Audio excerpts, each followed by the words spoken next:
Welcome back. Still watching SA Today. This is SABC News. Let's give you some more news stories. Consumers buying items on hire purchase and then are paying more than double the original purchase price, and many retailers generate more revenue from the interest they charge than the other goods they sell.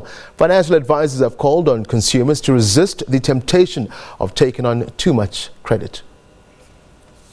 Consumers are inundated with offers of credit from various credit providers, and the high cost of living as well as the love for instant gratification has led to many consumers buying goods on hire purchase. You are likely to pay interest of over 28% per annum for items bought on hire purchase.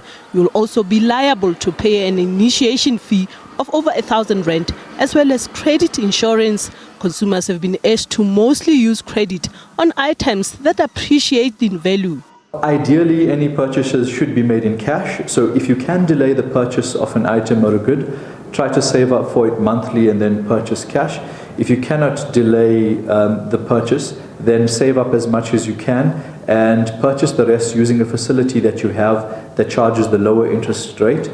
Overdraft and credit cards usually charge lower interest rates than hire purchase agreements, but make sure that you pay off your credit card within 55 days to avoid paying interest. If you only pay the minimum amount on your credit card, you will be charged interest on the remaining balance, and use your credit card mostly to purchase valuable items. You'll find that credit cards are used for vanity purchases, holidays, alcohol, clothing, and you'll find that if you are levied up to 21% on your credit card, which could be just about the maximum interest rate charge, if for example you took a holiday and on your credit card and that holiday cost you 15,000 rand, with interest you'd be paying up 18,000 rand on that holiday over the period of a year. So don't take short-term gain for long-term pain, rather be prudent and stick to your budget. Consumers are asked to differentiate between good debt and bad debt, and to ensure that their expenditure is mostly on good debt. Drawing up a budget and sticking to it will help you achieve this.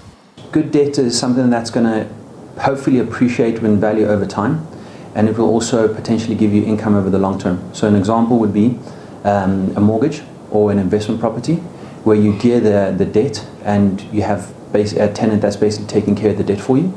Another example of a good debt would be education, because the idea is the child that you're upskilling will be able to potentially one day earn a lot more money.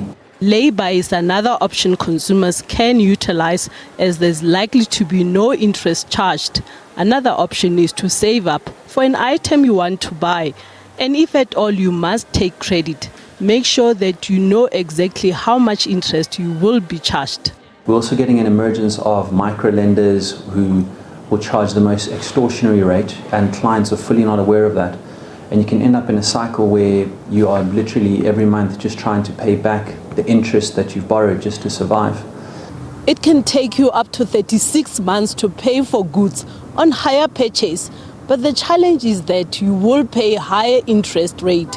So avoid instant gratification, but rather save up for an item you want to buy. You must also scrutinize your credit agreement so that you know exactly what you are getting yourself into. Naledi Matlapeng, SABC News, Johannesburg.